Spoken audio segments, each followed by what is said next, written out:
Welcome, friends and comrades, to another live broadcast hosted by the Midwestern Marx Institute, the People's Institute. Last broadcast, we made a call for the brave members of the Communist Party USA to come on our show and tell us their stories, to explain to us and the people why asking for democratic discussion on a contested issue, something that should be a given in a communist party, leads to unconstitutional purges of individuals and whole clubs. Well, many have reached out to us to speak. Today, we will give them the platform to speak, something the usurpers of the party and leadership prevented them from doing. Stick around as we speak with purged members from North Carolina, Minnesota, and of course, the great Los Angeles. So we'll see you in just a bit. You're not going to want to miss it.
Man, All right, Carlos, hitting us with the old school intro, I see.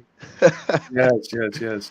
We got to get a new one. There's one in the works for the intro. We got the new outro, which is a banger, the international folk style. Now we're going to get a new intro soon to come. But our first comrade that we will be speaking to is Alexander from North Carolina. So here's Comrade Alexander. Hello, thank you for having me on. Thank you for coming on, comrade. Thank you. My name is Alex. I'm a member of the Western North Carolina Club, I was a member of the Western North Carolina Club. I was a delegate at the 32nd National Convention, and I've been purged from the party for sharing this petition. So I wanted to talk a little bit about my story and about the responses I've gotten when I bring this petition up.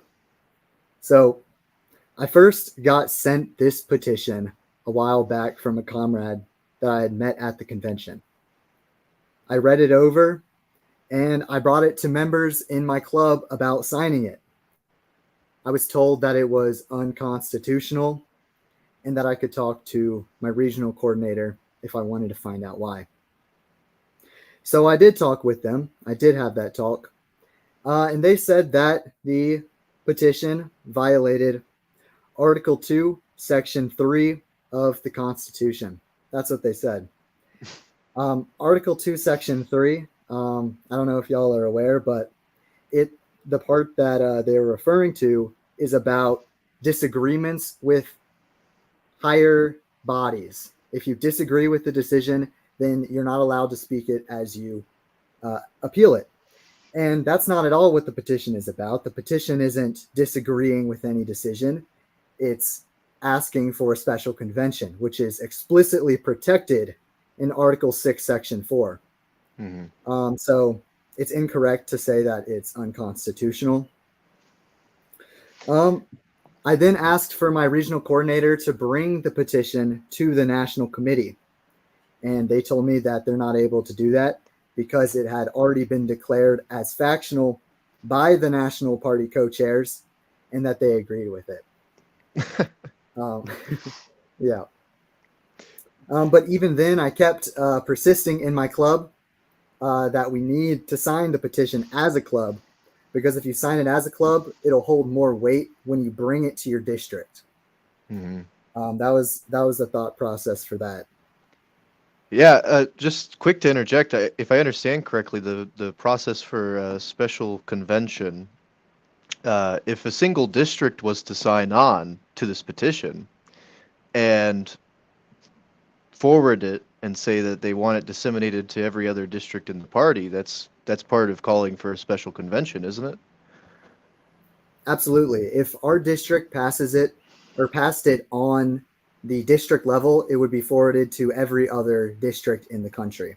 So that's why it was so important for that to happen. Mm. Yeah, Um, absolutely. yeah, so we did hold a vote on it as the club, but the Mhm. motion failed. Even Mhm. though many comrades in our club supported the petition, the reason that it failed, the reason why they ended up not voting when it came time to vote, was because we were constantly being reminded that the petition was factionalism and that if we even voted on it, that we would be removed from the party. So they're very intimidated. They're Nationals really trying hard to intimidate comrades. Another thing, get Wow. this. So okay, go ahead. Yeah. So comrades were also promised a conversation with Joe and Rosanna, that our party co-chairs, and that that Mm. Joe and Rosanna would sit down and listen to us, right? Um, so we ended up meeting with them. We ended up having a meeting Mm. with Joe and Rosanna, and we had a bunch of different concerns. Some of our comrades were concerned about the lack of democracy when it came to electing the national committee, because if you don't know, we couldn't vote no. If you voted less than 70 candidates, if you voted for less than 70, then your ballot wouldn't be counted at all. So Right, right. so yeah, that was some of the concerns. But the thing that I wanted to talk about was that the convention rules themselves were unconstitutional. Mm. They're unconstitutional because Article 2, Section 3 of the Constitution says that all decisions are arrived at by a majority vote. For then to arrive Mhm. at a decision by something other than a majority vote, such as passing it on to the incoming national committee, would be in violation of the Constitution. And so I brought that up to Joe, and it was so weird. The answer that he gave was an answer like how you'd expect a politician to answer. He sounded very much like a politician. Where he talked about all the pre-convention discussion that and had happened, right? Mm. All the pre-convention discussion that apparently happened. But then at the end of it, this is what he said. At the end of it, he said that the convention was the highest body of the party, and therefore it could do whatever it wants.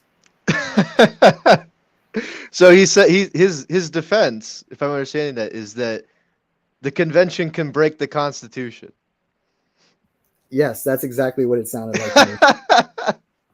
That's absolutely insane. I would love to hear him say that to my face. That's crazy. Uh, yeah, I mean, I wonder if Joe's even read the Constitution. That's actually really strange. It didn't make any sense to me either because, from what I understand at the convention, you were there, so correct me if I'm wrong. But what they did is they relegated the decision of Resolution 5 to the National Committee. But I don't understand how you could do that if the convention is the highest body. How can you relegate a decision to a lower body? Doesn't make any sense. Absolutely, it makes no sense. The Right. convention is the highest body.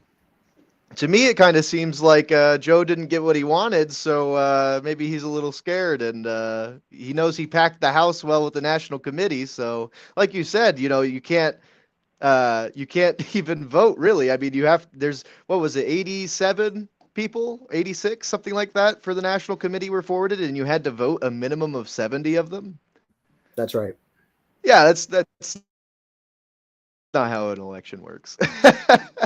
um, yeah, it's just it's none of this makes any sense. None of this is democratic. I can't wrap my head around how any of this would, you know, be making any sense in the minds of members of the party. I'm glad that there's people like you who are taking this principled stand and really, trying to push it as far as you can, up to the point of your membership being revoked. It's just absurd. When were you purged, by the way? I know we just talked today, but I want the audience to hear everything. Yeah. I woke up this morning, checked my email, saw an email about my membership being challenged, and I was removed from our party group chats. That's awful, man. Yeah, literally purged today. So purges are ongoing. If you don't believe it, here's the evidence right here. This guy No literally trial, purged right? today. No. And there was no trial, Alex, right? No, I was removed from the group chat, and they had yet to have the trial. Wow. So it mirrors the Yeah. sort of anti-democratic approach that they had at the 32nd National Convention, where on the only really contested resolution, they basically didn't let people speak. And I want to reiterate for those listening and who haven't been able to follow all the streams that we've been doing on the 32nd National Convention. I mean, these are people that have been purged not for, saying mean things about leadership and saying, no, it's our line that has to prevail. No, they've been purged for asking for something which should be already implied, which should not even be a question within a party that is supposed to be guided by the organizational methods of democratic centralism. All that they have asked for is the ability to have the democratic consultation upon which the unity of action ought to be based. So there are people being purged unconstitutionally because they want a communist party to have the procedures that not only a regular communist party should have, but that the party itself constitutionally is required to have. This is why it's so absurd and why it has to be brought to Mhm. attention. And there's people that say this is the sort of stuff that should be handled within the party. That's what these folks are trying to do and purged because of it. So, what are we supposed to do? We have to provide a platform for these brave communists who took up the fight against a bloated bureaucracy that wants nothing more than to continue the support for the genocidal Democrats and that got purged for it. The world, communists, everyone needs to know about what's going on here. Absolutely. Yeah. I mean, like I said in the last stream, I think if Xi Jinping heard this, he'd have a absolute problem with what's going on at the CPUSA. And I think it's important that everybody know exactly what's going on because, I hate to say it, but this has been the norm for a long time with the party, and this is just really it's a cycle. Every single time that there's a big discussion about the Democrats, so endorsing the Democrats specifically in the party, something like this comes up. There was the YCL purge in 2014, and we're pretty much back to that. Um, it's By just the way, here's a good comment from back from the road. They say, Alex, as a former member of your club before I left the country, thank you for doing the right thing and standing on the right side of history. I can confirm that that's a sentiment a whole lot of comrades have right now. It's incredibly courageous what you've done, and it's by the way, it's a pleasure to have you on here telling your story. mhm. uh, one thing I did want to clarify though. So to just get into the fact that he was removed from party communications and he was sent a formal email informing him that his membership was in question. That's purging. I mean, that's the reality. In the Constitution, it's enshrined that members are allowed members as members are entitled and are required to have access to club discussion and have afforded to them the widest democratic debate within the party. So them removing him is purging. That's all it is. I mean, they don't have to say, "Oh, you're purged." If you're removed from all forms of communication internally in the party, from your club, everything else, you are purged. This is the reality. And maybe that's why Joe Sim says he still has 20,000 members. Maybe he's counting guys from 20 years ago he purged. So, uh, that's the only way you can really come up with that 20,000 statistic. I'm quickly finding out more and more. I have conversations with these guys. So really sorry to hear about what happened, Alex, but I'm also really happy to hear that you stood on business and talked to Joe Sims face to face and actually challenged him on these blatant violations. We really applaud that effort and give you a red salute, man. Absolutely. Is there anything else you'd like to add about chain of events, what happened, and all that? Um, I pretty much covered all of it. So, since you were a delegate at the convention, I just want to confirm from your perspective, everything that's on that petition is accurate. Yes, it's all accurate. There's a rumor that's going around that I in our meeting with Joe, he repeated it, where there was an objection that was made to the rules, and I heard Joe say that the objection happened after the vote, and therefore it was out of order. What actually happened was that the objection happened right when there was a call for any objection, so it was completely in order. And I actually went and double checked with that comrade to make sure that, did what I thought I hear actually happen? Was he actually ignored? And yes, he was ignored. Oh, wow. So you actually talked to the guy who gave the objection on the floor? Yes, that's correct. Wow, that's amazing. So Joe Sims lied to your face. That's crazy. That is insane. Wow. That's I'm glad to hear that the petition is accurate. I'm glad to hear that people who were actually delegates can confirm. I'm glad that you did the due diligence of confirming that the objection was in order. That's very important. And I can't believe the blatant lying that's just coming on from leadership. Like I know Joe Sims is, he's made some interesting assertions in the past, but just to stoop to this level is quite peculiar to me. It's really, really sad to see. Um, well, I guess I won't take up any more of your time. We got other guys who called in, and I'm glad to hear it. If you got any final words that you want to shout out, anything like that, feel free. You got the floor. I just hope that any comrades who are still in the CPUSA, I hope that you have the courage to sign the petition to stand up to national leadership and their unconstitutional purges and defend the CPUSA Constitution. Awesome. Good message. Love to hear it. Thank you for coming on so much, and I look forward to hopefully talking to you in the future. You sound like a guy who really cares about the principles of what it means to be a communist. Carlos, you got anything else you want to add? No, that's thank you so much, Alex, for coming on, and red salute to you, brother. All right, that was excellent. By the way, thank you so much to Alex for coming on. The next comrade we're bringing on is from Minnesota. His name is Marcus. Marcus, thank you so much for joining us, brother. Hey, Carlos and Kyle, thanks for having me tonight. Of course. Glad to have you here. Yeah, as Carlos said, I'm from the Minnesota Twin Cities Club. I was purged at the most recent meeting. And I guess I'll kind of run through that. My experience is very similar to Alexander, kind of getting shut down and not given a lot of chance to speak on it, on everything at the most recent meeting. So, the meeting starts and we have the agenda, and the first thing on the agenda was the comradely petition. And, the guy running the meeting is like, okay, that's probably the contentious thing on the agenda. We're going to run through that. People can talk on it. And then we're going to hold another meeting somewhere down the line to discuss any disagreements.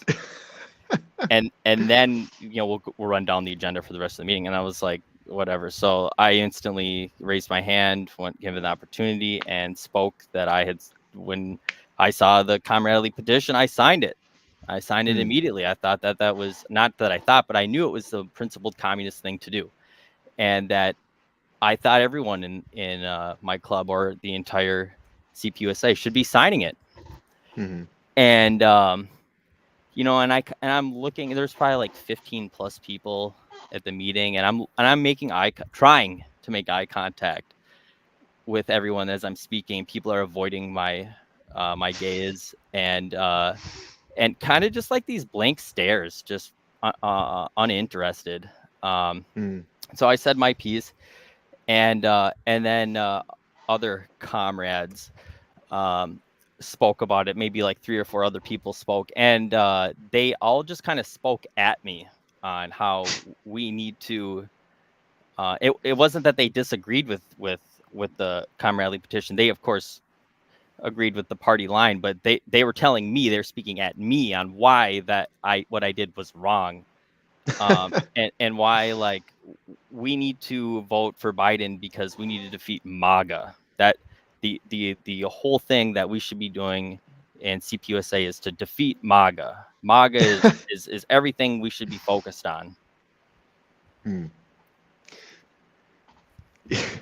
So they treated a man with principles like he had the plague. That's what I'm hearing. You know, they instantly. It's like you raised your hand and they thought you had like syphilitic sores or something going on. They got to stay away from you. That's crazy. Yeah, they were at an and some just didn't. It was weird. It was bizarre. But it wasn't like I was like I was not surprised. But you know, I this was to be expected. But yeah, they and it was a very awkward situation. Let me tell you. So they, you know, those 3 or 4 people said their piece, and I then tried to respond to them, and I was shut down immediately. I was not allowed to respond. We were to move through the agenda and talk about, you know, who's gonna attend the booth at the Pride Parade. That was the next thing on the agenda. That's what we were going to talk about. We were done with talking about the comradely petition. I was not allowed to respond. We were going to talk about who's going to attend the Pride Parade booth. That's very interesting. So just like the 32nd National Convention, on the issue of substance, on the most meaningful and contested issue, they don't even let the side that is taking a position contrary to leadership to even speak their mind. There should have been a place where you'd have been able to reply to both the blank stares that you got and to the speaking at you from a few members. But even that very basic level of discussion is denied, even at the local club level. It's so completely absurd.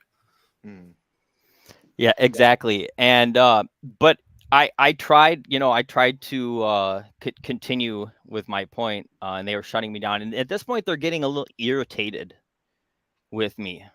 You know, you can see it in their posturing, their facial expression and tone.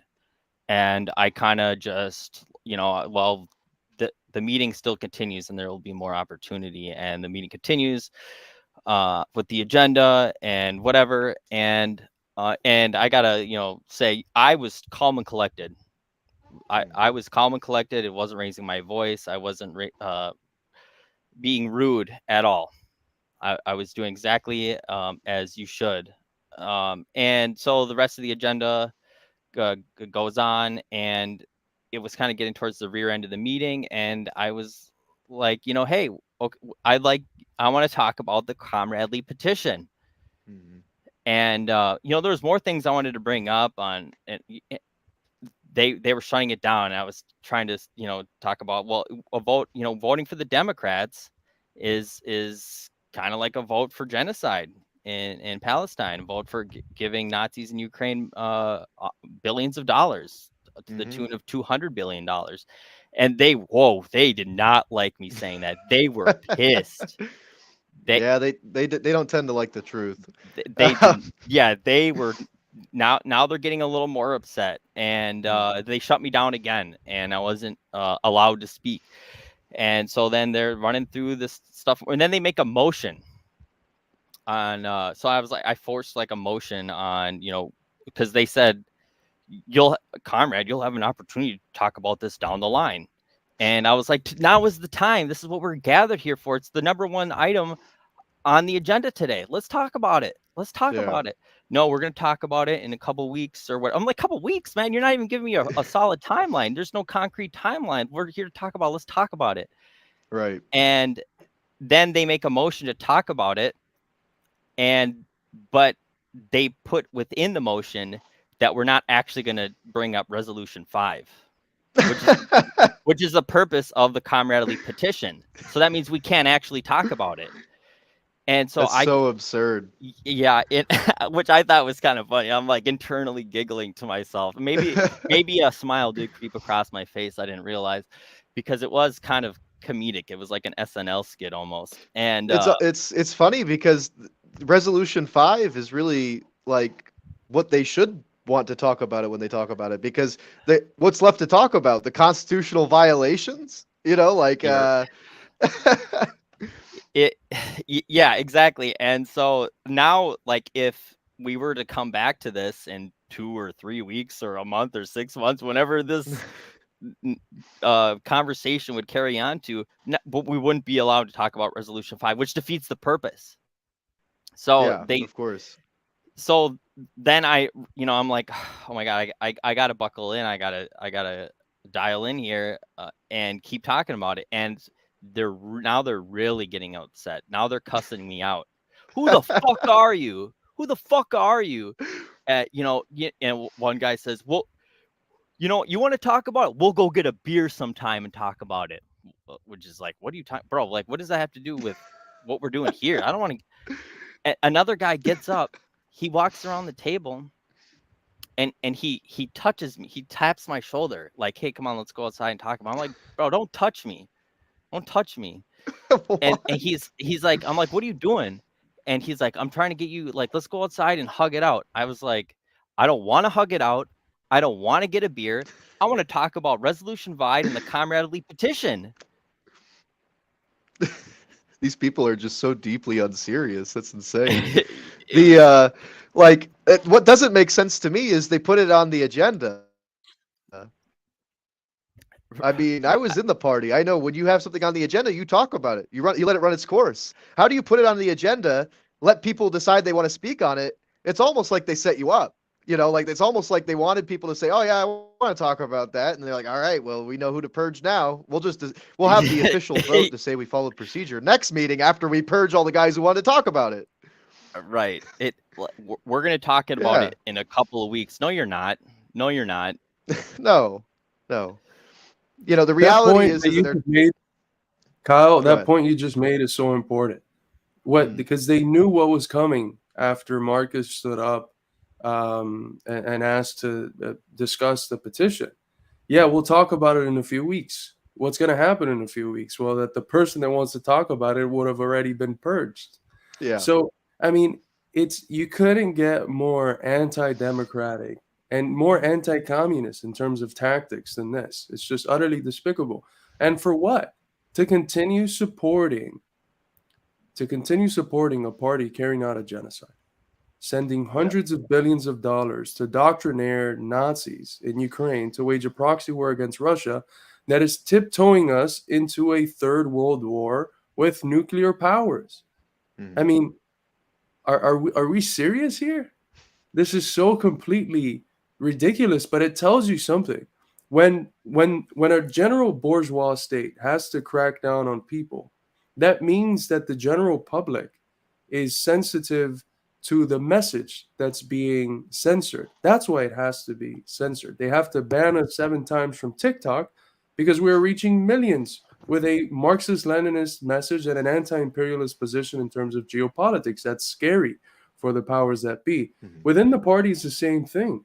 You have to censor the people that are taking a principled communist line because you recognize that if you let them speak, those people that are perhaps confused and just following the general line of the leadership or misinformed, they will be convinced. So what do? You root out the real communists, and that's how you can continue the course that the party's been on, sadly, for a very long time, which is one of supporting one of the most effective factions of the ruling class, the Democratic Party. It's, as Glenn Ford used to call it, the more effective evil. So it's very despicable because it's a time when I don't think the American people need nothing else more direly than a communist party. The role of a communist party today is so massive And these people have literally just held the party captive to a line that is rooted in supporting hegemony and overthrowing constitutional procedures and party democracy in order to sustain their support for the ruling hegemonic institutions carrying forth a genocide. It couldn't be more disgusting. It couldn't be more anti-communist. Yeah, I mean it's truly sad at this point. I mean, if we can say clearly that Joe Biden is aiding and abetting a genocide in Israel, or I should say Palestine, truly, um, can we not say that Joe Sims is just aiding and abetting a war criminal that belongs at The Hague? I mean, it's absurd. To call yourself a communist and be supporting this sort of complete crackdown on democratic values within the party, I mean, it's disgusting. It's there's really no other word for it. It's just complete betrayal and utterly disgusting to hear. Um, so I also have to realize, you just were talking. You had this meeting in person. Yes, sir. Oh man, yeah, this guy stands on business. Holy shit. Yeah, that's why I pointed out it was highly awkward. Yeah, yeah. Oh yeah, I was there in the flesh. Absolutely. It's funny because it sounds like they tried to remove you from the building. Oh yeah, they made it very clear I was to leave. Hmm. Yep. Yeah, that's absurd. Uh, I'm sorry that you had to go through that, but I'm also, I'm filled with hope that there's people like you in the party. I mean, the numbers seem to be dwindling rather rapidly, but I'm happy there's people like you that were in the party and took an effective stand and really spoke with their convictions, which I think is very important. Thank you. Yeah, I appreciate that. Here's a good comment from Absolutely. the legendary Cobra, the people's moderator. Uh, summing up, synthesizing the situation. Here's what party leaders told Marcus basically. Now is not the time to discuss the most important issue at hand. Let's discuss the important issue at a dive bar. I mean, it's so completely ridiculous. Well, Let's yeah, push it back a couple weeks when you're purged. Then we can talk about it. yeah. Okay, we go to a bar and talk about it. Then that doesn't Mhm. mean anything is gonna happen from that. Like I'm just talking to a deaf ear. Like Yep. he's basically Yeah. telling me to go How fuck dare you bring myself. up? Yeah, exactly, 100%. How dare you bring up important business at the business meeting? That's for the Yeah. bar. You don't know. Completely backwards. Well, we appreciate hearing your story. Is there anything else you want to? Because I guess we haven't gotten to the point where you were actually, purged, Well, unless I missed it. that was it. Yeah, no, they told me to leave. I had to leave. You are not welcome here. Please exit the premises. Yeah. Wow. So they ejected you from the property where the meeting was being held for talking about the number one item on the agenda. That's correct. That is insane. I think that one takes the cake so far. That's absurd. Wow. Did you at least get to hug it out? Did that make it better? Say that again. I'm sorry, I missed that. Did you get to hug it out? And did Oh that yeah. help? No, I was not interested in any hugs. Yeah. Yeah. Not even if Joe Sims offered you one. Oh, you know what? No, I don't want to get a beer with Joe Sims or hug it out. Get the fuck away from me. Yeah. Well, we salute your bravery, and I can't thank you enough for standing up for what you believe and really embodying what it means to be a communist, and tell people that I assume you had organized with for a period of time to their face that they're wrong, and they couldn't accept it obviously, and they turned their back on you like this in such an aggressive way, but you should be able to hold your head high. You really did the right thing, and nothing but respect for what you did, honestly. Yeah, thank you, and yeah, I appreciate all the other guys that are standing up and doing the right thing as principled communists as well, and I appreciate what you guys are doing over here at Midwestern Marks and all that you guys do as well. Awesome. Well, we're glad to hear that because Normally, when I talk to these guys who have contacted me, the first thing they say is, "We're told not to watch you guys by our leaders." So glad to hear some people are watching. Hopefully, we can reach more hearts and minds that are still in the party, and they can hopefully get with the program. I have to say it pretty assertive here, but it's what's needed. Absolutely. Thank you so much, Marcus, for Awesome. coming on, brother. Our next guest is a comrade from the LA Metro Club, Emmanuel. Thank you so much for coming on, comrade. Tell us your story. Well, basically, I was a relatively new member to the club, and someone by the name of Patrick brought up the petition to the chat we were in, and I read through it. Several comrades read through it, but we were immediately silenced from the admins in the chat to stop discussing about it, and they told us plainly it was factionalism, but they never provided any reason as to why. And so several members, including myself, were kicked from the chat for even discussing about the petition. I, of course, endorsed it in the chat because I thought it was good to discuss about article or not article uh, uh, excuse me, from the Resolution 5. resolution 5. Yes, my bad. Yeah, resolution 5. And yeah, they just kicked out, and they kicked out me and 3 other members. They never talked to me since. None of the admins, at least from that chat. And they said we were going to discuss it in the meeting that they had set up for the 30th on June. We looked through the agenda. There was nothing about the petition, but there was a draft, a draft proposal or a special national convention about chat policy. I guess it was because of the petition and all the ruckus it caused there. But yeah, even Wow. then. So now they're gonna change the rules about how you guys internally communicate in your clubs. Yes, apparently. That's what I'm hearing. Wow. That's absurd. Yeah, and even in the meeting that supposedly to say we're gonna have a chance to talk about the petition, it wasn't there on the agenda. Me and another member tried talking about it. We tried bringing it up. They immediately silenced us. Look, we got Patrick right here. Awesome. So Emmanuel was giving us a little bit of the lowdown about 4 guys from your club getting purged off the rip. And I guess now district is having a meeting to decide how clubs get to communicate from now on. Yeah, absolutely. It's been an absolute. The behavior's been absolutely disgusting. I mean, they abuse revolutionary optimism at every single point. Every single time I've been with these people, it's been completely demeaning, disgusting behavior. When we first sent the petition,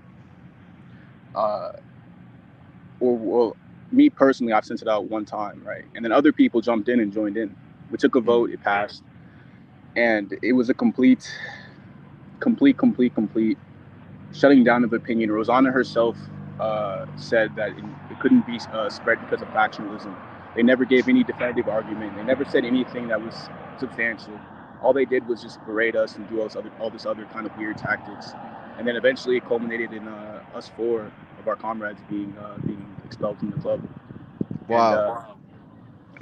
And we still. The funniest part is that there are still people literally in the club who support the petition, who still want the petition to be out there, and they completely ignore them. Literally right now, I'm in contact with several members who got in contact with me and told me how disgusting they feel the behavior was.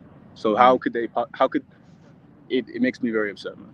It's very disgusting. Absolutely. Yeah, no, I totally feel that righteous anger that you're feeling, man. I've been there.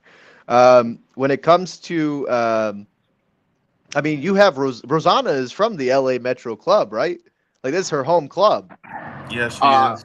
Yeah, I believe so. I believe so. Wow. So, I mean, she's in the same group chat where this is all going down. Yeah, several members approached me and Patrick after we were kicked. A lot of them were old members in the club, and they were just venting to us about their frustrations in the party, how they shut down any discussion that could be relevant to the party. So yeah, I mean, it felt like a relief that there were other members that were sticking up for us, even though we're relatively new. At least I was. I was a relatively new member to the club, and I was really excited to join it. But after this, I'm really disappointed. Yeah. I mean, I feel like that's kind of how this party leadership wants everybody to feel. I feel like, you know, I think Marcello, I think, used this sort of wording, which was that it's like a hall of mirrors. You know, like they want you to go into the party with all your revolutionary fervor and optimism and everything, and just get all of the energy sapped out of you and turn you into milquetoast Democrats. They'll go and knock doors for. I mean, in my time, it was Hillary Clinton, and now, I mean, it's Joe Biden. So it's completely absurd. This is not communism. This is not the Communist Party. This is an absolute fucking joke. And I don't blame you. I don't blame you, Emmanuel, for feeling drained. I don't blame you for feeling like your hope was dashed. But I gotta assure you, man, better things are on the horizon now that you're out of that goddamn shithole. What's the mood of the other members? Because I mean, even if someone agrees with the line that leadership is taking, you would expect, as someone who has a certain basic commitment to communism and to party procedure, for them to at least be disgusted at the violations of party democracy, at the unconstitutional purges of whole clubs and individuals. So, what's the sort of mood? Is there any sympathy coming from the people who might have voted differently than you all on Resolution 5, but who are outraged by how party leadership has handled this issue? I think so. At first, there was a lot of diversity of thought, but as soon as they started unconstitutionally, by the way, coming down on people, purging people, creating things out of thin air, basically, our last meeting, which me and Emmanuel both attended, they muted us the entire time. They muted us almost a dozen times because they felt it was more important to talk about their video game group or whatever the case is. It's absolutely insane. A video game group? Insane. A video game group, yeah. Is, Yeah, is really that is that an actual thing? yeah, I think they're It was, gonna call it Comrade Gaming, Oh my god. something like that. So instead of talking about the most divisive issue in the party and trying to reconcile differences between club members, they're talking about creating a gaming group. Yes. That's fucking disgusting. What an absolute shithole. This is not a real party. This is a social club. This is absurd. I can't believe that, honestly. Are you what games were the hot topic? what games are the comrades? we Are we gonna were- play we Call were- of Duty together or something? Like, what's going on? We were both removed before we were even able to get to that point because we called out very justly how insane it was that they were having this conversation after ignoring us for an hour or 2 hours actually. Yeah. Did Well, did they at least offer to hug it out at the end or something, as they did with the other comrade Marcus? No, Was I was that- actually approached by district leadership to write self critique and to denounce the petition, and I think another district leader or a delegate or something, his name was Marcello, and they wanted me to denounce him as a wrecker. So district reached out to you, Emmanuel, saying that basically they'll look the other way and let you back in if you write a scathing criticism of yourself and denounce Marcello, he's the author of the petition, by the way. So that's what they're Yeah. asking of you now? Yeah, that's Oh. what they asked, and I thought it was ridiculous because they didn't even give us a chance to speak. Well, they only want you to speak if their words are coming out of your mouth. That's all they want. That's crazy. So now they're basically bribing people to be let back in the party as long as they say that they were misled and to go back on their principles. That's awful. This is like some forced. This, like I said in the last stream, like the Moscow trials weren't fake, but this sure is. I mean, and did either of you guys get a trial before you're purging? No, No. they just kicked us. They just removed you. Yep. Wow. No communication since. We don't even know what's going on anymore. I swear these people have never even read their own party's constitution. It's that bad. Well, for me, it seems like what's going on is that like all of the lies and caricatures that were made about communism by the right and the trots and the forces of reaction, it seems like this leadership in the party is just like trying to actively embody all of the lies that they have told people about communism generationally in the US. And what does that do for people that don't have the courage, the spine to stand on business, as you two gentlemen and all the others that we've talked to today, and the many others that have signed the petition? We are in a country that people have been generationally fed this McCarthyite bullshit about communism. A lot of them, perhaps through the education they've gotten in the internet and reading on their own, have come to a position, well, this is bullshit. But then if they join a communist party and leadership acts in ways that embody the despicable caricature that the ruling class has painted about communism, that it's not just, you're not just leaving someone neutral there, you're leaving someone confused as to, well, maybe what the elite has told me about communist history is true, because I joined the only communist party in the country and they act like how they've told me that they've been acting since the 30s or something. So I mean, the amount of damage this does or could do to new coming communists who were right to realize that, yes, a communist party is needed. We have to join a communist party, but then encounter this farce. I mean, it's insane how much damage this could do. It seems like Joe Sims isn't only backing Joe Biden, but he's trying to vindicate Joe McCarthy. Yep. It's the gang of Joes at this point.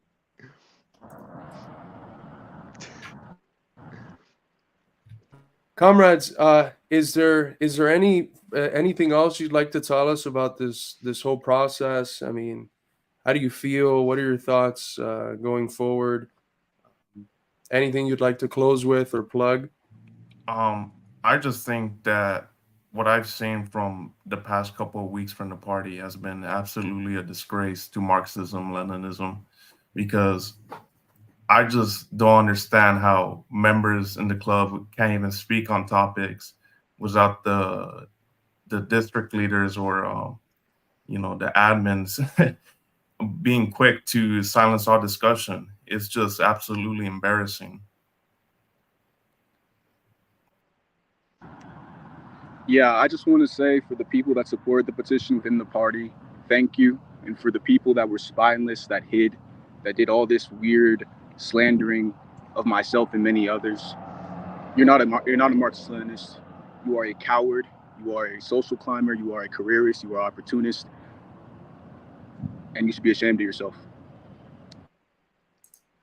Couldn't have said it better myself. You guys are great. And like I said, I feel bad that that you guys had to go through this, but I'm sure better things are on the horizon for you both, and I hope to maybe work alongside you guys one day. This is just this is not representative of the worldwide communist movement. This is a distortion. This is honestly, it's wrecking at this point. I mean, like I said, all Joe Sims is doing with these sort of actions is making Joe McCarthy look right. And Yep. I can't think of something that's more harmful for the communist movement. Absolute disgrace. Shame on Joe Sims. Shame on Rosanna. Shame on all of the party leadership at this point. I have yet to talk to a single, and I've talked to many. These are just a few guys that I've had the pleasure of having a conversation with to bring onto the show. But I have yet to hear a single time where district leadership, national leadership, any of them have acted in accordance with the Constitution. So please keep in mind also, gentlemen here, that you guys are not the only ones. The purges are continuing. I have I mean, like I said, our comrade from North Carolina, Alex, who came on, he was purged just today. So don't worry, you guys are in a club of honorable and principled communists that are standing on business in the party and paying the price for it. But ultimately, that the burden of having to serve at the behest of Joe Sims in a way that you guys know is wrong is being lifted off of your shoulders. So I can only salute you. So best of luck, and like I said, I hope to talk to you guys again sometime. I hope to see you guys develop, and I hope that one day we can provide a very good place for you guys to work with us. Thank you. Thank you for having us on. Thank Yeah, you. yeah, Thank you I both. second that sentiment. Absolutely. It's been great getting to talk to you guys, and big salute. You're acting how real communists should act, and don't let no one, it doesn't matter what institutional affiliation they currently have, tell you otherwise. You guys are the real communists in this issue. But thank you so much for coming on, comrades. And I just want to reiterate what we said last time. Let's keep this going. I thought this was great. These are a lot of new things that I'm hearing. It's surprising how you hear from people, and it's even worse than what you had initially imagined. That's a sentiment that I keep seeing from the comment section. So let's keep getting these stories. If you are a member of CPUSA and you were purged, make sure to contact us. We'll have a conversation. We'll provide a platform for you to speak your mind, something that should have been guaranteed to you by the party, but that wasn't. And again, I just want to reiterate in general, like, these are not the sort of things that I think the Institute would like to be doing. Like, it just isn't. We wish there was a strong Communist Party that actually practiced democratic centralism, and that these sort of debates and contentions could be had within the party itself. But when the party prevents that and purges people that are asking for basic democratic consultation, what are we to do as, frankly, the largest Marxist Leninist think tank in the country, if not give them a space to speak their mind in a way that the party prevented them from doing so? So it's been thrown on us the responsibility of letting people speak. And that goes both ways. Joe Sims, if you want to come on our show and talk to us as to why you have found it necessary to systematically violate the party's constitution and democratic centralism for the sake of continuing to support a genocidal maniac who sends hundreds of billions of our tax dollars to Nazis and to a Zionist entity carrying forth a genocide, you're free to come on and make your argument. That it goes both ways. More comrades purged, come on and tell us your story. And the leadership that wants to defend the line of collaborating with genocidal freaks, please do come on and tell us why you want to continue this horrendous path while calling it communism. Just be ready to hear some pushback in a space that actually allows for democratic debate and doesn't shut it down arbitrarily as you guys do. Well, I don't know, Carlos. Shouldn't we take the position of the left? We shouldn't be platforming fascists.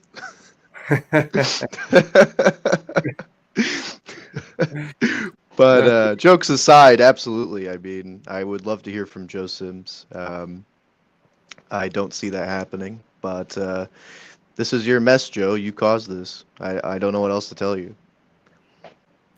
Yeah. Thank you so much, Comrade John Freeze, for the $10 super chat. Is the main reason CPUSA wants to tell the Democrats because the bourgeois queer feminists are afraid of Trump? Can't we have a communist queer feminism? Look, I think that it's very clear that even on the issues of on social issues like abortion and other issues, like, there isn't really a serious commitment by the Democrats to support any of those issues that they use as a political football in order to get people to vote for them. I mean, voting in America for the last 3-4 decades has been voting against the party. The vast majority of people don't vote for the Democrats because they like them. They vote for the Democrats because the Democrats waive things like abortion or gay rights or anything else on a stick and say, look, the Republicans are going to take it. The Republicans are going to take it. And they fearmonger people into voting against the Republican, and the only party, because of the two-party system, that can currently beat the Republicans is them. That's how they phrase it. But they're not serious about any of the even liberal issues that they claim to champion. They could have codified Roe v. Wade. They decided Many not to. times. Many times. They've decided not to, because what would happen if they codify Roe v. Wade? How would they get elected? What would they fearmonger people into voting against the Republicans for? They can't do it. So they need to keep all of these issues up in the air in order for them to have a platform that guarantees that they have something to tell people to vote for them for. It's basic bourgeois electoral politics, you know. That's truly how any party gets elected these days in the like Republican or Democrat. It's the same side of the same coin. It's two sides of the same coin in that instance. You know, one wants to take certain things away and enshrine others, and one has the same exact feelings but flip flop on the issues. So it's a rat race. It's all nonsense. There's no actual political discussion. It's just virtue signaling, and it's a different set of virtues being signaled by both sides. That's all it is. It's the same thing with immigration and conservatives. Do we really think that the party that's backed up by the sector of capital, that benefits tremendously from the cheap labor that they get with migrants, do we really think that they want to close the border? What does that mean? It means completely undoing the pool of cheap labor that they used to super exploit. It means completely undoing the political football they can use every 4 years in order to tell people who have lost their jobs because of the system, or who have had their wages kept low because of the people that set the wages, which are the capitalists, that their enemy are brown workers, their brown co-workers, who were forced to come to this country because of the actions, the imperialist actions of our government, which do not benefit any of the regular working people of the country. So again, all of these issues are political footballs that there's no actual serious commitment to realizing any of the policies that they claim to have disagreements on. And then when you look at, well, okay, what are the things that they actually do? On the things that are actual not political footballs, there's full-scale agreement between both parties. There's full-scale agreement when it comes to war. There's full-scale agreement when it comes to austerity for the people, deregulation for big corporations, continuing the parasitic creditor class that is fucking drowning us all in debt slavery. There's full-scale agreement on sending our kids to war to lose limbs, come back dismembered in the soul with PTSD or in a casket.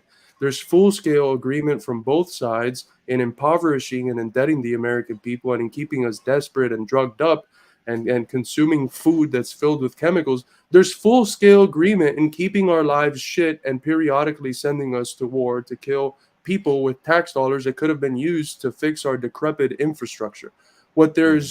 It's full-scale agreement on all essential things, and on the things that they're supposedly not real agreement on, those are just political footballs that each party uses. So I mean, wake up. How can you call yourself a communist and not realize that both parties are essential components of bourgeois hegemony, that, as George Galloway says, they're two cheeks of the same ass. Voting for one is not going to get anything different than voting for another one. Precisely.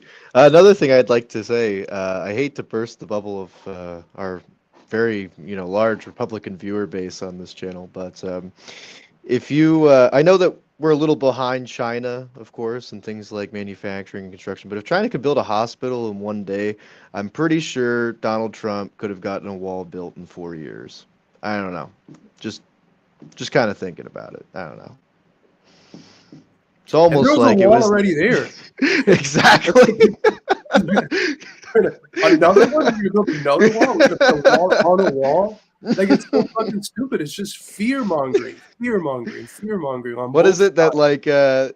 there's that one the guy the Keck W guy, the Mexican commentator, he's like, 70% of us come from the air. Anyways, we fly into the country, like, what the wall gonna do? It's so completely ridiculous. And look, like, for me, and I know for a lot of the people that I grew up with politically, like that I developed with politically, one of the first things we realize that leads us on the track to becoming a communist, a Marxist-Leninist, is that, oh, this political show is just a spectacle. It's just a spectacle. The disagreement is just a spectacle. There's nothing of substance to it. Both parties feed off of each other. They exist in a relationship of dialectical interdependency. The Democrats need the Republicans to be on the verge of winning, and vice versa. And if you're real about having a politics that benefits the American people, of building a society of, by, and for the people, which is just socialism, you have to escape this bullshit duopoly. You have to escape the uniparty framework. And it's really difficult to even comprehend how people who call themselves communists, who take the initiative to join a communist party, cannot understand something that is so elementary about having a critique of the capitalist system in the American context, which is the dialectical interdependency of the Democrats and the Republicans, and how to find a politics of substance for supporting working people, to find a politics that actually advances the class struggle, you have to escape that two-party duopoly. We're not in the context of FDR, where we had massively strong unions that can push a more liberal / progressive part of the Democratic Party to have concessions for the working class, which wasn't, I mean, they were concessions. We should never be confused as to what they were. They were concessions in the context of a strong Soviet Union, a strong communist movement that could have won something more than concessions, and in the context of a US empire that had the super profits that allowed for crumbs to go to parts of the specifically white working class. So, I mean, it's absurd that there's people going around with 80 years of experience under their belt saying that you can wage a class struggle within the Democratic Party. It's just, I mean, how do you not understand something that is so basic to a correct understanding, a correct critical assessment of capitalist governance in the U.S.? Well, I think you hit the nail on the head, which is that both parties constantly have to be only single-digit percentages away from each other. You'll never actually see a landslide victory of either party in this country, and there's a reason for that. It's because the capitalist ruling elite will always ensure that there is no actual political stability, because political volatility means market volatility. And market volatility in a financialized economy is how you derive profit, through speculation. So if we actually did have a clear-cut, like, let's say the Democrats won by 70% with 70% of the vote, that's too stable. There's no profit to be made there. So, it comes back to the basics of the economic order of the country in which class is in control. I mean, stability is the enemy of capitalism at this point. I should say specifically capitalistic imperialism, because everything is financialized. Stability means that there's no speculation to be had on the market. So you can't undercut competition in the financial sector, and you can't extract super profits as capably in a stable market. So I will never have one. It's really that simple. That's an excellent argument. That's so true. I mean, moving forward, I would just say this for listeners. I mean, it's very easy to get down, and as the comrades mentioned, I believe it was Patrick, these people want to suck the revolutionary optimism out of you. And there's no better way to do that than, you're all hyped up. You finally understood the reason why we experience, the hardships we experience in our life. You come to the realization, on the basis of that understanding, the very optimistic realization that we can change this, that the best vehicle for changing our current condition is a communist party, an organization that embodies the most advanced part of our class, the most advanced detachment of the proletariat, as Lenin and Stalin referred to it. And then you join this organization and you find this. It's very easy once you realize that, especially in the face of there being no real substantial alternative, to get down. But I would like to say this to all the comrades listening. Do not feed into that pessimism. There is a way, And history, there's one thing that can't be stopped. It's the train of history. History keeps moving. The conditions, the objectively revolutionary conditions that we have cannot continue stirring without something happening at some point. And the vehicle through which that happens is going to be a communist party. It might not have the name, it might have the name. I mean, who knows? But insofar as it's a party of the people that can give the analysis of our society coherence, that can give the different sectors of dissenters unity, and that can give, on the basis of that coherence and unity, a direction for the class struggle, for the conquest of power by the working class, for the creation of a society of, by, and for the people, something the American people already accept, and of course would fight for, which is, socialism. You can't have a society of, by, and for the people if big capital is in command, if the people don't have genuine sovereignty. So when these conditions are present, sooner or later, there's going to be an organization that can fulfill the trajectory that history has in motion. So don't get down. Something is going to come up. Continue organizing. Continue talking to your coworkers. Continue talking to the people in your community, in social events. Continue allowing them to have a better Marxist explanation for why they feel like at the end of the month they're struggling to make ends meet, why their children are drowning in debt for daring to get an education, why their cousins are drowning in debt for getting sick and wanting medical coverage in a nation that has more resources supposedly than any other. So continue changing the minds and the hearts of people, and be sure that the organization that can do something with that discontent will arise sooner than you probably think, and there will be avenues for there to be genuine retribution. So that's all I can really say for the moment. The only thing I will also add is that if Joe Sims is determined to leave the legacy of our heroes of the Communist Party like Foster, Dubois, Winston, these sacred names to us because they are sacred, we are communists. If he's intending to leave these names in the dust, he can be rest assured.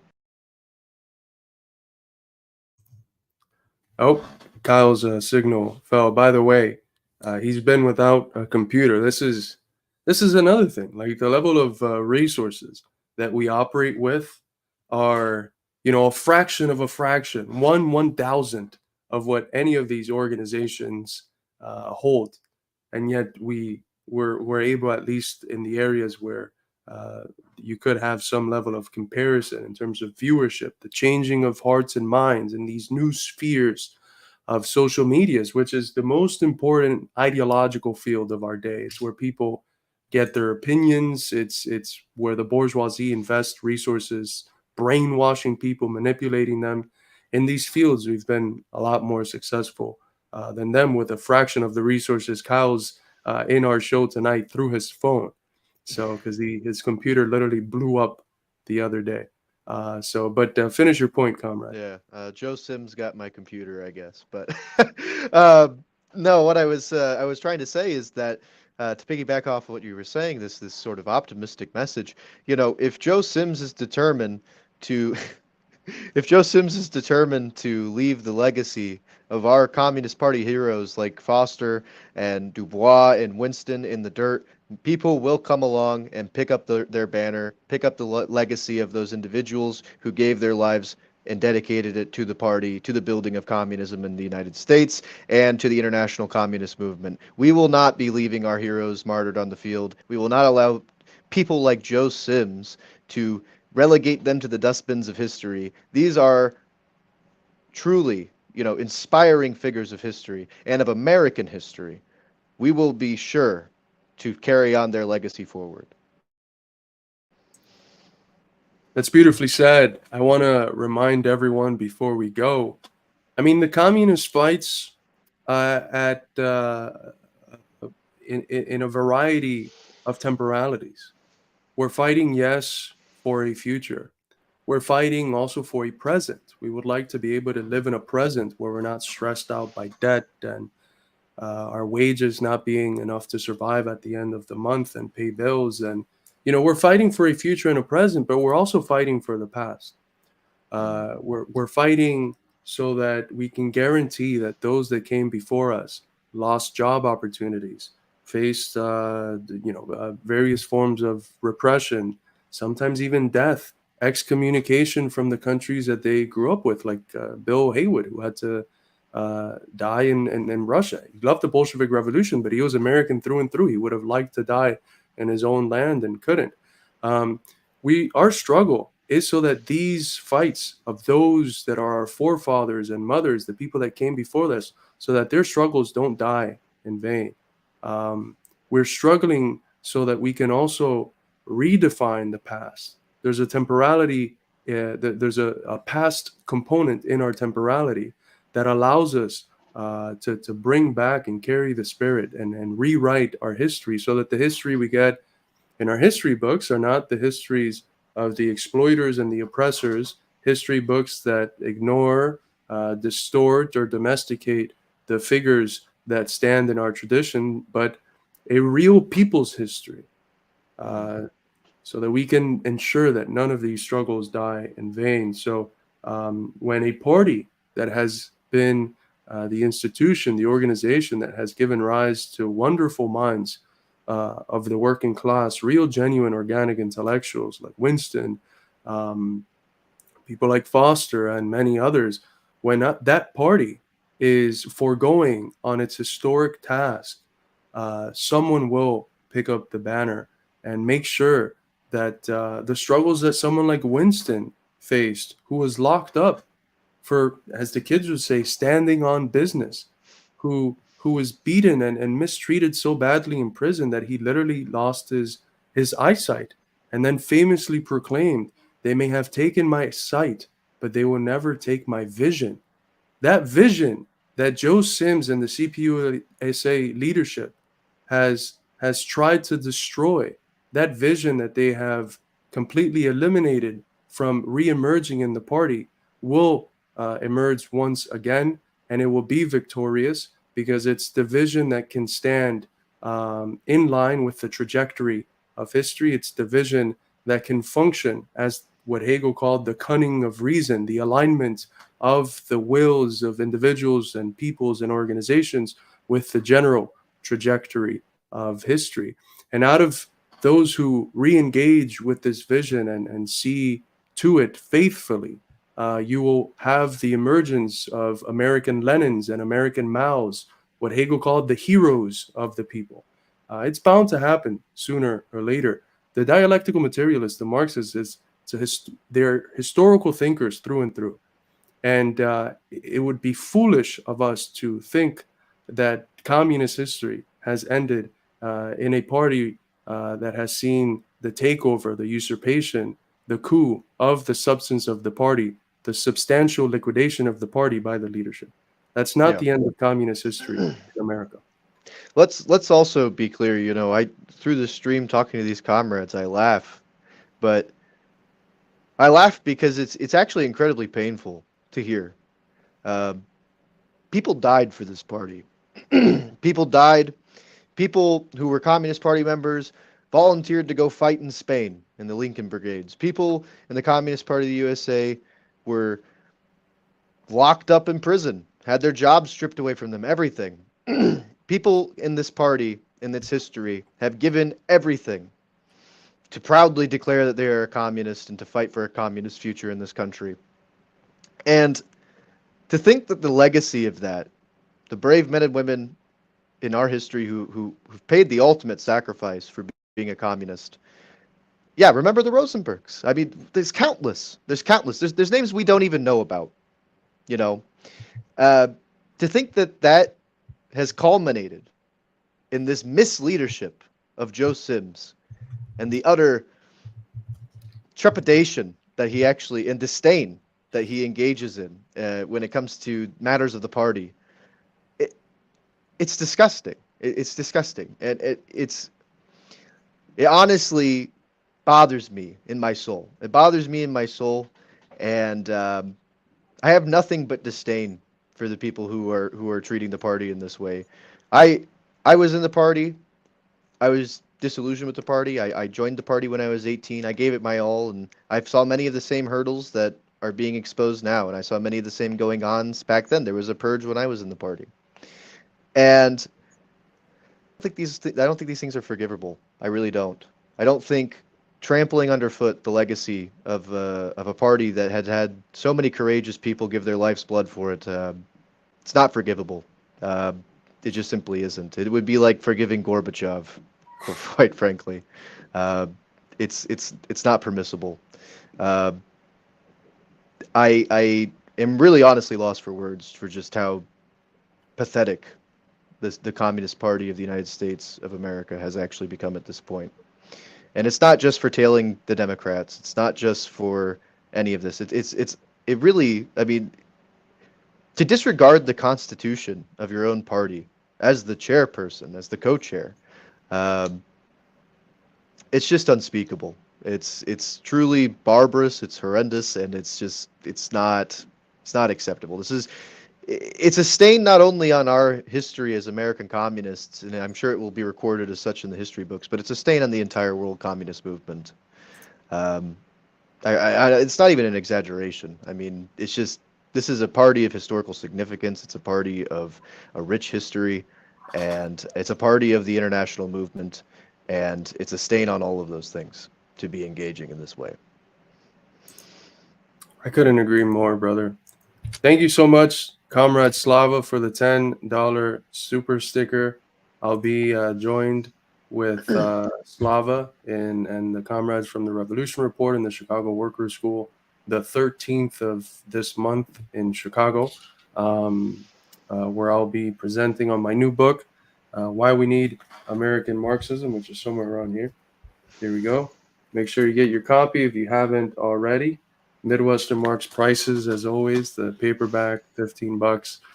The ebook, $10. Make sure to get your copy. Learn. I think it's an important task that we have ahead of us to develop a genuine form of American Marxism, to take the general insights of Marxism and apply them and understand the specificity, the uniqueness of our context as Americans with that framework. And that's what I attempt to do with that book, pulling from the most progressive thinkers in American history, from those who have implicitly attempted already to do such an enterprise. And I'll be speaking about this and much more in Chicago. The 13th of this month at 5 p.m. is when the doors open, I believe. So if you're interested in attending, please do make sure to get in contact with Slava or the comrades from the Revolution Report. And you should be able to find them on all social medias. Just look up Revolution Report and they'll be there. But Kyle, any last parting words? I will also say Revolution Report has a YouTube. It's very great. Donald Yep. Porter is frequently on there, giving some great streams. I would highly recommend to any of people listening to tune in sometime and check it out for yourself. Good friends and great people, and they host this quite frequently in Chicago to give really great talks. I was able to go one time myself. Carlos has gone before. He's going again, and it's a very good atmosphere. So if you're in the Chicago area, I definitely recommend it. It's worth the trip. So. Absolutely. All right, comrades, with that, we'll sign out, as we always do, with our new and improved Americanized version of the glorious International, which now you can listen to on your own. You don't have to skip to the end of our live streams anymore. So make sure to like it and tune it whenever you're interested in listening to genuine American communist music. So with that, we'll sign out and we'll see you all next time. Stand up, all victims of oppression, for the tyrants fear your might. Don't cling so hard to your possessions, for you have nothing if you have no right. Let racist ignorance be ended, for respect makes the empires fall. Freedom love is merely privilege extended and less enjoyed by one and all. So come, brothers and sisters, for the struggle carries on. The International unites the world in song. So comrades, come rally, for this is the time and place. The international ideal unites the human race. Let no one build walls to divide us, walls of hatred nor walls of stone. Come greet the dawn and stand beside us. We'll live together or we'll die alone. In our world poisoned by exploitation, those who have taken, now they must give. And end the vanity of nations. We've but one earth on which to live. So come, brothers and sisters, for the struggle carries on. The International unites the world in the song. So comrades, come rally, for this is the time and place. The international ideal unites the human race. And so begins the final drama in the streets and in the fields. We stand unbowed before their armor. We defy their guns and shields. When we fight, provoked by their aggression, let us be inspired by life and love. For though they offer us concessions, change will not come from above. So come, brothers and sisters, for the struggle